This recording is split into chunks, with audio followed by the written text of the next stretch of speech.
Hello everyone and welcome to the second half of the top 10 of all time as of 2015 list for me. So let's little overview top for the other half. Number 10, Freedom Force. Number 9, Sherlock Holmes Crimes and Punishments. Number 8, Spyro 2 Gateway to Glimmer or Spyro 2 Ripto's Rage, depending on which where you are. Number 7 was Oblivion. Number 6 was Last Express. So now we're going to see what the top 5 are. So let's go, shall we? Number 5, Vampire the Masquerade Bloodlines. So this is an RPG. So there's probably going to end up being, I guess, be quite a few of those. So this is an RPG based on Vampire the Masquerade. That setting. So that setting is that vampires are real, and so it's our world, but vampires are real and they're hidden away, and so they try and cover up what happens themselves. They have their own rules, that the masquerade, as to what they can or can't do when it comes to being around humans. There's the Camarilla, there's the Anarchs, there's loads of different kind of factions. And in this game, you happen to have been recently sired, and then you're kind of thrown straight into a degree of intrigue as an artifact has turned up in Los Angeles, and the leader of the Camarilla wants it. But you're also kind of playing it. But I mean, in my Let's Play, we were kind of playing against him a little way by siding with the Anarchs in various ways. Mechanically, it can turn into a first-person shooter, as it did for me for an awful lot of it. It's not turn-based it's not kind of that pseudo turn-based or actual turn-based kind of thing. It seems to be more kind of similar to kind of Skyrim, Elder Scrolls kind of thing. If you swing, and if you hit something, you hit that one. There are some puzzles, which is so some of them are interesting, some of them are accidentally soluble. So not sure if that's a good or a bad thing. And leveling wise, it's a kind of you get bits of experience and you spend it, on little bits and pieces. So it doesn't have any kind of leveling as you'd understand it. You don't become a level 7 vampire. You just have experience points that you spend on things.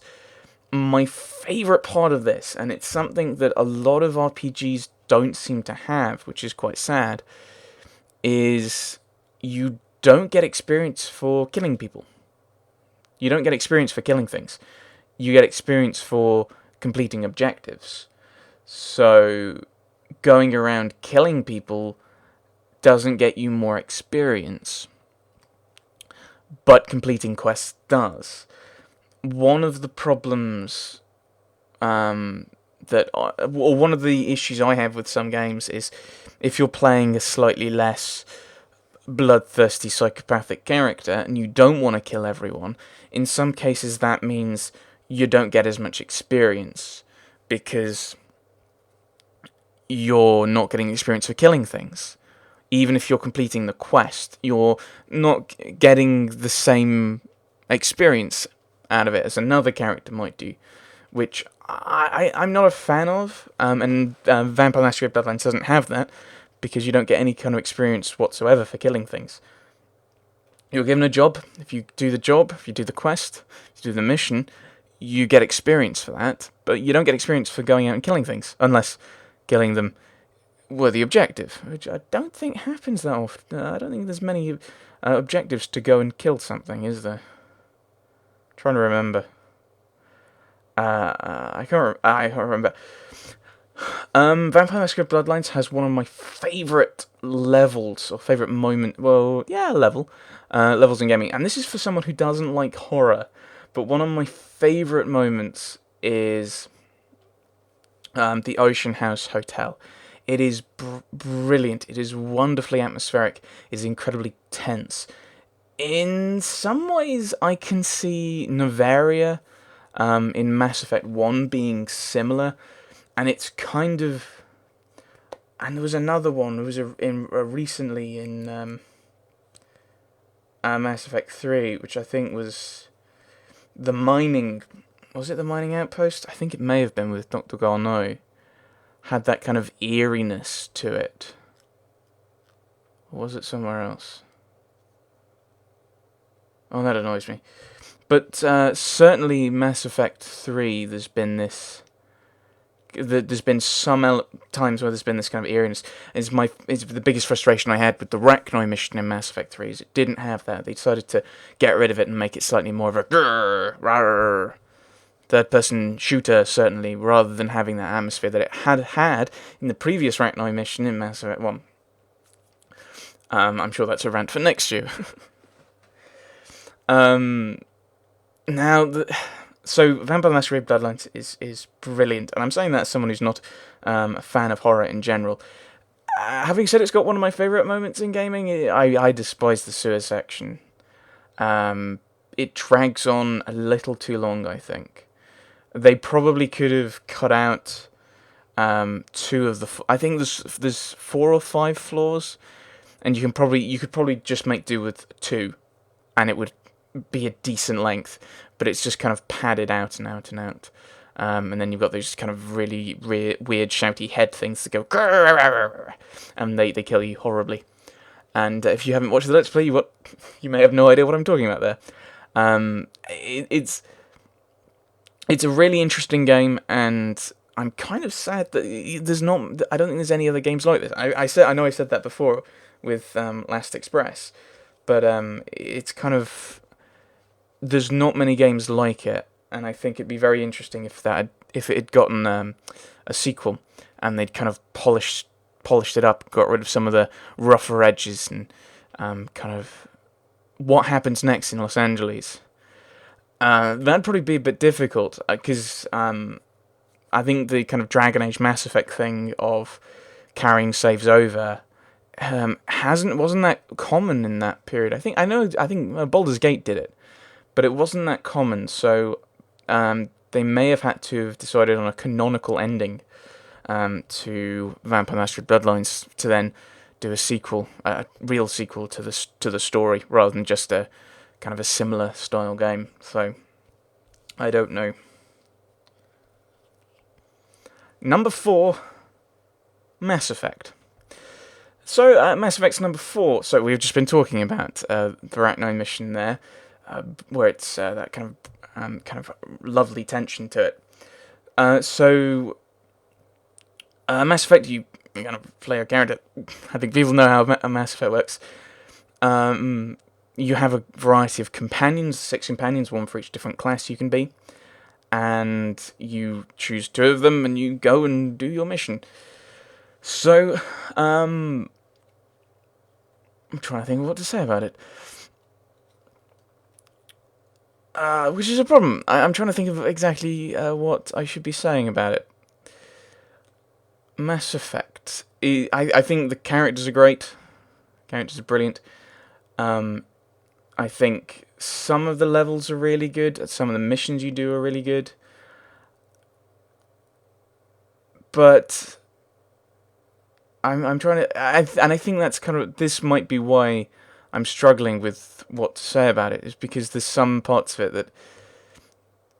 I'm trying to remember exactly what we did, and I think some of the side missions just aren't that memorable in it. And I think that might be why it's here, number 4. Which is kind of a bit worrisome, isn't it? The key thing, of course, is the kind of main missions. And I said before, in contrast to Freedom Force in number 10, is there are a few points where you can go and do this mission. You can go and take this mission. You can go and do this. Which is different to Freedom Force. Freedom Force is very linear. You do this mission, this mission, this mission, this mission. And Mass Effect kind of opened it up at a few points. So, for example, Feros, Novaria, and... what's the planet Liara's on? It's the Artemis Tau system, but I can't remember what planet it is. And you can choose to do any of those, or you can choose to go to another sector and do one of the missions there. Now, there's no scanning in Mass Effect, and you go and you just land on it, and you drive the Mako, which is one of the few things that I'm really kind of annoyed about. The other games don't have the Mako. The Mako, for all its problems handling, being able to drive up a 90-degree wall, things like that. Physics, it won its best suit, but it was something different. It was something different. It was a change of pace, and they got rid of it. As I've just been saying, Noveria is a good moment in gaming. It's one of my favorite moments of my Let's Plays is from Noveria, with a glitchy Rachni. And if you, I'm guessing if you've watched my Mass Effect Let's Play, you know what I'm talking about. I'm trying to think of other moments in Mass Effect that really stand out to me, and I'm kind of struggling. Maybe towards the end, maybe the kind of beginning of when you talk with Saren is quite the beginning of your second fight with Saren is quite an interesting kind of moment in gaming that I do quite like. But of course, I'm not going to spoil it in case you've not watched a Let's Play of it, or you've not played through it yourself. So that's number 4, Mass Effect. Number 3, the Banner Saga. So more RPGs. So another one, and I think so this one has turn-based combat, and it has one of the most. It's the tensest form of waiting ever, where you're sitting there and you're watching your food tick down as your people are moving along, and there's nothing you can do. You can let morale drop by waiting, but it's like you can let morale drop, or you can wait. If you wait, your food's going to go down. Your food's going to go down, and you're not going to be moving. So you might run out of food, in which case people die. Then you lose morale. The combat is very interesting. The way the initiative works is your character that goes next in initiative goes. Then your opponent's character with the next initiative goes. Then your character. So you're alternating player turn, but your characters aren't moving in a particular order relative to all the other characters.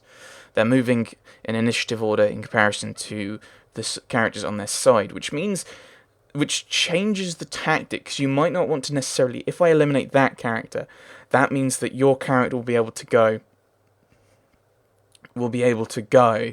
But then he'll be able to do something, and then that character can do something, and it really does change the way you think about a game. And that's one of the interesting things about tweaking the mechanisms of a game like that.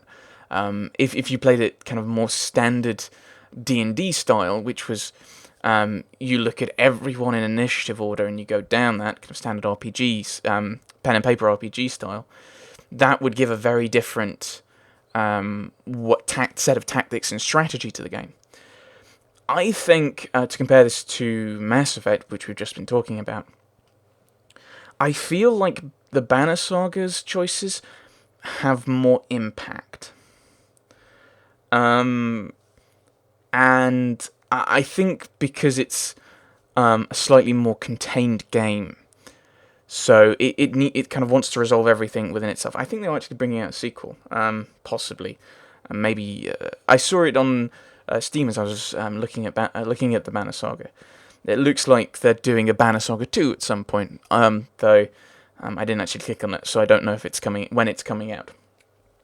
But the choices seem to be very much contained, very well to the one game, which, as I said, Mass Effect doesn't seem to do. A lot of the choices from Mass Effect 1 don't necessarily seem to have an impact on that game, other than which companions you recruit, whether you recruit the companions, because I'm guessing Garrus, Rex, and Liara are kind of optional. Caden isn't, Ashley isn't, Tally isn't. I don't know why you'd miss out Garrus, Rex, or Liara, but it feels like they're a bit more option. They're arguably optional. Maybe not Liara. I don't know. Ooh, something to think about. But apart from those kinds of decisions, there don't seem to be many decisions that I can recall from Mass Effect 1 that have an impact in Mass Effect 1. Whereas in the Banner Saga, all your choices seem to tie up very neatly and be resolved then and there, which is really quite interesting. As I said, I do really enjoy the combat. I love the idea of having your characters also have an extra statistic called willpower, and it's something you spend. It's kind of almost like mana, and you use it to improve your actions or to take special actions. So, for example, Oddleaf, I think it is, can thread the needle, which allows it to fire an arrow in a certain direction for a certain distance. I can't remember. I haven't played this in a while. And any enemy that arrow goes through takes damage. That's a special action. But she can move a certain fixed distance, or she can use a bit of willpower to go a bit further, or she can take one shot, and do more damage with willpower. So it's really mechanically a very, very interesting set of strategies and tactics going on to there. How are you going to level your characters? And it's it's also a very, very good story with various different, with a few different kind of guys that you're kind of following in almost kind of a Game of Thrones the book style. I've not seen the TV show, where the book kind of jumps around almost each chapter.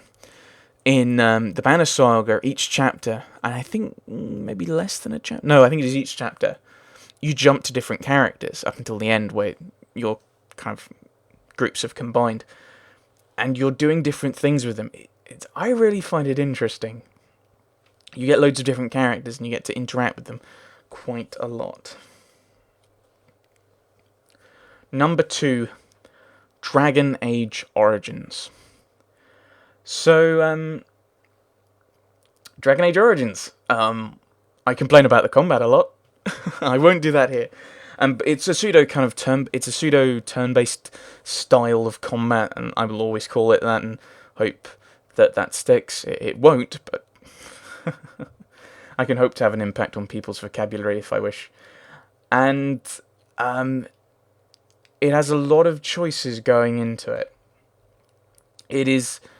I think it's a longer game than Mass Effect. Mass Effect, I could probably look this up because I've kept track of these statistics. My Mass Effect Let's Play was about 40 hours. Sounds about right. My Dragon Age Origins Let's Play was about 80. There is a lot more in Dragon Age Origins than there is in Mass Effect. And I think it's also got something similar to the Banner Saga, where a lot more of your decisions have an impact with what you're doing. It'll be interesting to see if more of my decisions have an impact in Dragon Age 2, and when I get to Dragon Age Inquisition, how those decisions from Origins and 2 will have an impact. But I think... where am I going with my brain? I don't know. I quite like the fact that there are many different things.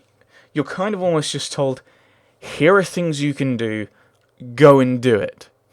So you kind of go off, you've got to kind of use these treaties to gather alloys for the Grey Wardens, to fight the Blight, while also kind of almost running away from Loghain, in some aspects, who's kind of who is declared the Grey Wardens as traitors to Ferelden, as they obviously led King Cailan astray.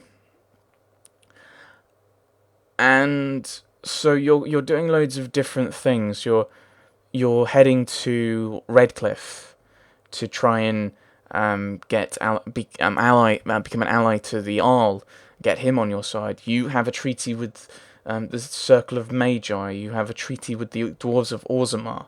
You have a treaty with the Dalish Elves. And so you're going off and doing these, and why is there another thing? No, I think there's only those four, isn't there? Yes, there's only those four. But each of those has their own little story, what their problem is. I think I commented on it. I think the Deep Road section goes on a little too long. There seems to be a few places where it's like you're just moving through, and there doesn't seem to be that much interesting in some of the spaces. You're just moving through because you need to get through it, and there's not really much there other than here are a load of fights. I think one thing I quite liked is something I showed in my playthrough. It wasn't a blind playthrough. Well, most of it wasn't. But doing the origins, because each origin does kind of fit in roughly, vaguely, maybe, possibly, to the overarching story.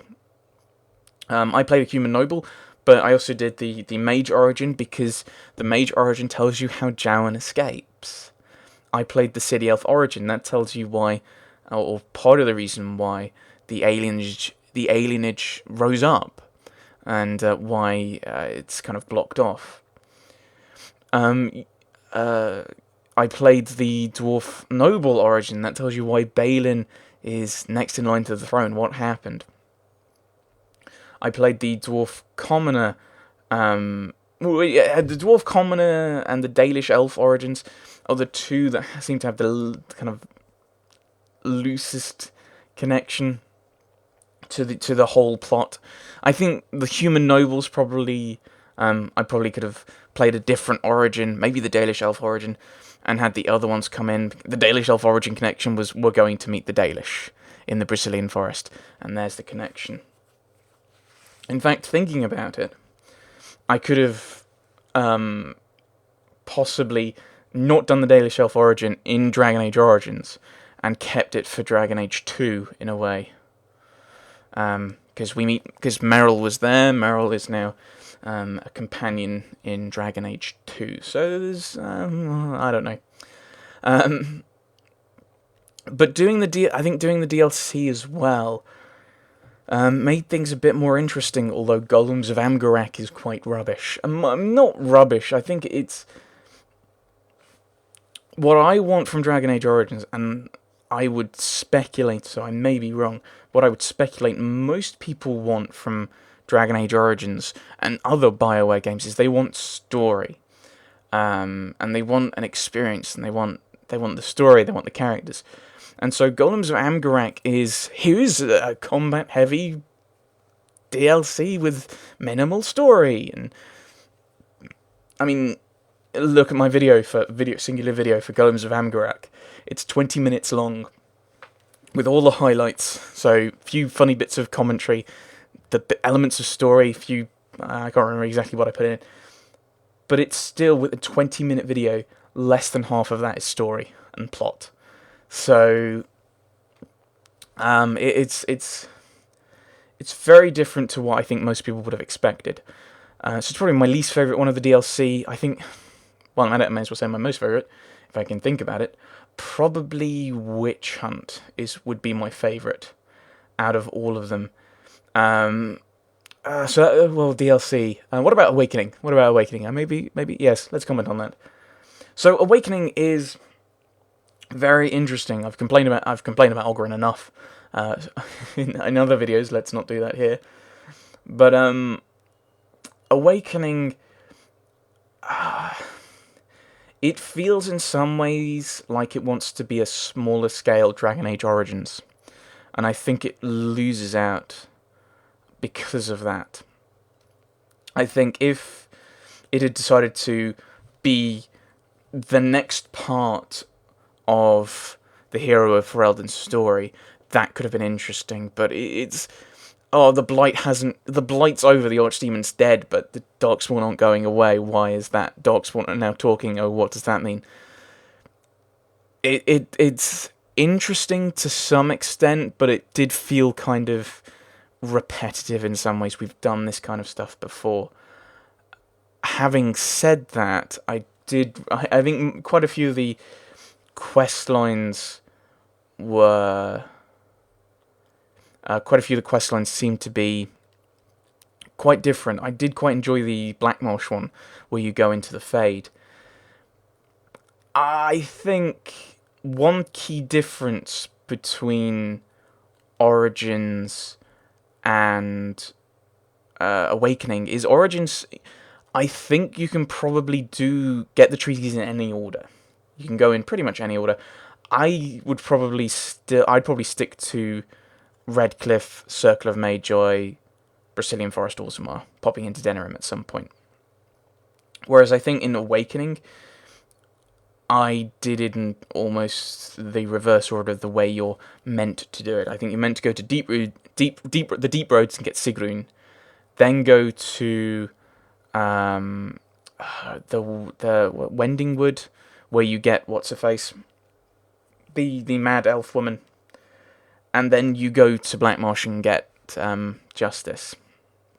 I think that's what I should have done rather than the way I did it before, and I think that should be more telegraphed. I think if there's a fixed or best way of doing it, that's the way you should do it, rather than the you can do whatever you want, because you kinda can't.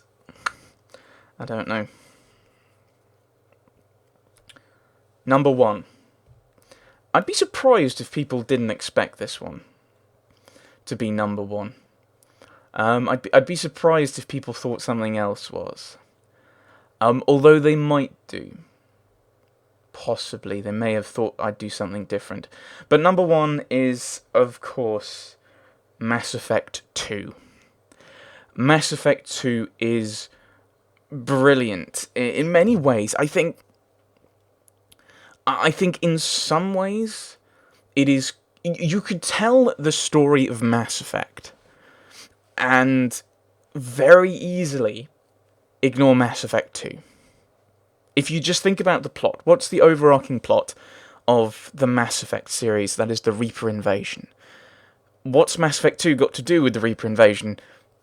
In some ways, very little. You could very easily, if you were BioWare, have released Mass Effect, thrown out Arrival as a little bit of DLC to the end of Mass Effect 1, as it is to the end of Mass Effect 2, and then Mass Effect 3 comes out.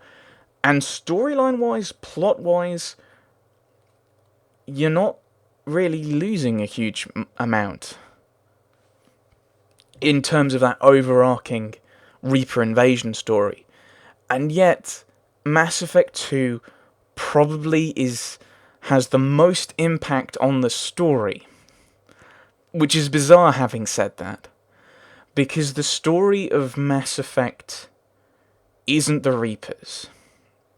And although I think I've said before that the two major characters... I may not have said this actually, but the two major characters of Mass Effect, in my view, two most important characters, are Shepard and the Normandy. And having said that, and having said that your main foe throughout the entire series are the Reapers, Mass Effect 2 in some ways doesn't have a huge impact on Shepard, apart from killing him at the beginning. Doesn't have a huge amount of impact on the Normandy, same point. Doesn't really have you interact that much with the Reapers. But just says, right, we're going to just stop. We're going to stop. We're going to kind of take a break from the Reapers, from the whole kind of threat of invasion that was kind of mentioned in 1, and is going to be kind of the plot of 3. We're just going to stop, and we're going to introduce you, we're going to soak you in this world, in this galaxy, and we're going to introduce you to all these characters. And I think that's, in a way, part of my confusion to why they changed some elements of Mass Effect 3 so much. Because you're trying to introduce people to a trilogy in the final game. who is Rex? Who is Rex to people who haven't played 1 and 2? Because even though he wasn't a companion in 2, he had an incredible amount of growth. To people who haven't played 2, who's Morden? And why do those relationships, why should they affect your decisions? Or what about Legion and Tally? Because for some people, for some people, the decision on the Geth-Quarian War it isn't this nebulous race of migrants versus these robots. It becomes a decision of Tally versus Legion. Okay, fortunately, those aren't the only possible outcomes. But those are the decisions you have to face. And I'm kind of looking forward to the ending, and I'm also kind of not looking forward to the ending, because I'm not sure how much the ending of Mass Effect 3 is going to live up to what's come before. Other parts of Mass Effect 2, the suicide mission is brilliant in its terribleness. It is in many ways, it is better in almost every way than Vermeer. And the reason for that is because you can save everyone. It gives you that agency. It gives you that ability to save everyone. And therefore, at the same time, giving you that sense of responsibility that Vermeer doesn't have. Because you can save everyone. And if you don't, it's not because the game did something. It's because you did something. That's brilliant. That's brilliant. Especially you building up this relationship with people all through Mass Effect 2, and then you did something. And having those relationships in 2 makes the decisions in Mass Effect 3 so much more important. The talks you're having with Garrus in Mass Effect 3, and we've had a few of those in the Let's Play, are less meaningful if you haven't played 2, where you're building that bond up. Yes, you've spent 1 with him as well, but you're building those bonds up. Having the loyalty missions, kind of extending what we had with Rex and Garrus, I think they were the only ones who had missions in 1, mean that in 3, we know a lot more about them, just because this is what they've asked for. I think that's brilliant. I think Mass Effect 2 is brilliant in that regard because of its storytelling. It is an incredible story, well told, and it's got good mechanisms backing that up. It's I think, a good mix of those. My only problem I've got 2 problems with kind of the mechanisms. I'm not a fan of the scanning. I think I would have preferred to have kept the Mako. But, well. And the thermal clip thing. I understand it kind of makes it kind of more, kind of simpler for people, and you can understand that a lot easier. I think I would have liked it, because the reason they introduced it, inverted commas, in the story, is because people were getting really annoyed with the fact you shoot, you have to wait for the gun to cool down. You just eject that thermal clip and you put in another one and it's cool again. I think I would have liked it if they'd also had the overheating, so you have that choice, which would make it, I mean, I've never played this game, but I'm watching Victoria and Roma play Alan Wake, and it seems that the torches kind of have that aspect, where you can use your batteries and then replace them to get an immediate kind of refill, or you can wait for the ammo, inverted commas, the power of the torch to come back. And I think that probably would have been a better way of handling the kind of overheating with guns, to kind of have both. But oh well. I did this with Dragon Age Origins, so I should probably do this as well. DLC, favourite versus least favourite. Least favourite bit of DLC for 2. Now, what did we have, and what did I play? Arrival we played. I don't think I can say that's my least favourite. Overlord, definitely can't say that's my least favourite. Spoilers for which was my favourite. And there was another one, wasn't there? Oh, Kasumi and Zaid. Oh, I did like Kasumi's. I probably should have thought about this a bit more. Did I play any other ones other than those 4? I can't remember. That's not good. I think out of those 4, I think I'd probably say, this is really horrible. I really like Zaid. I really like Kasumi's loyalty mission. I think my least favourite's going to have to be Arrival. You probably don't need to play it to go into Mass Effect 3. You should. It's really good. And it really makes sense. And it has it has a really good introduction to it. And it explains why some of the first enemies you meet are the cannibals. That's explained. It does explain. I don't know if if the Batarians react to you the same way, but it does explain it. Well, I mean, this is the problem with having only played it once and made these decisions and played it. So I think having said it's my least favourite, it's still really good in the fact that my recording broke, and so I had to go back after having played through it, fixing, basically watching it, because every few seconds, because I had to then record it in its kind of corrupted format, which meant every few seconds there'd be a second or so pause. Then I had to go through in editing and watch it and cut out these editing. And it is amazing going back and watching it, knowing what you find out in the DLC, and I won't spoil it for those who haven't watched or played it, although I guess quite a few people will have. If you're not sure what I'm talking about and you have watched it, go and play it or watch it, because it's something you hear. It's things that are said by people, which retroactively kind of make different sense. So you understand it.